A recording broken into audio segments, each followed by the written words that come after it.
قال رسول الله صلى الله عليه وسلم: إن عظم الجزاء مع عظم البلاء، وإن الله إذا أحب قوما ابتلاهم، فمن رضي فله الرضا ومن سخط فله السخط، وعلى قدر الإيمان يكون البلاء.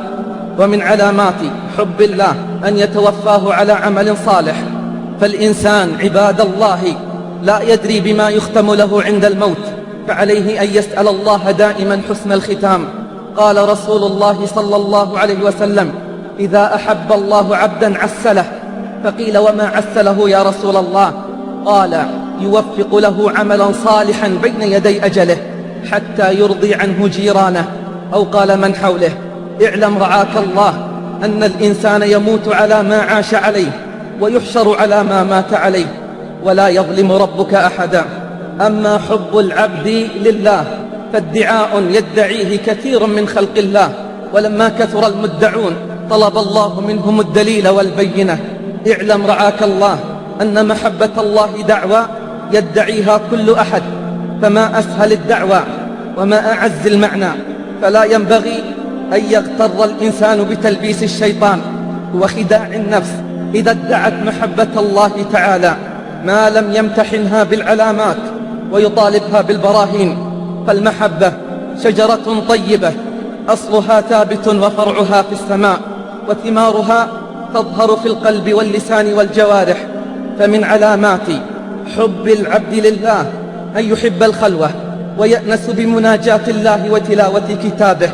لله قوم أخلصوا في حبه فرضي بهم واختصهم خداما، قوم إذا جن الظلام عليهم باتوا هناك سجدا وقياما، خمس البطون من التعفف ضمرا لا يعرفون سوى الحلال طعاما.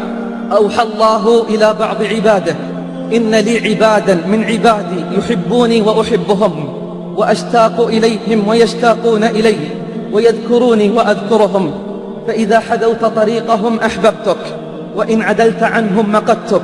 قال: يا ربي وما علاماتهم؟ قال: يرعون الظلال بالنهار كما يرعى الراعي الشفيق غنمه، ويحنون إلى غروب الشمس كما تحن الطير إلى أوكارها عند الغروب.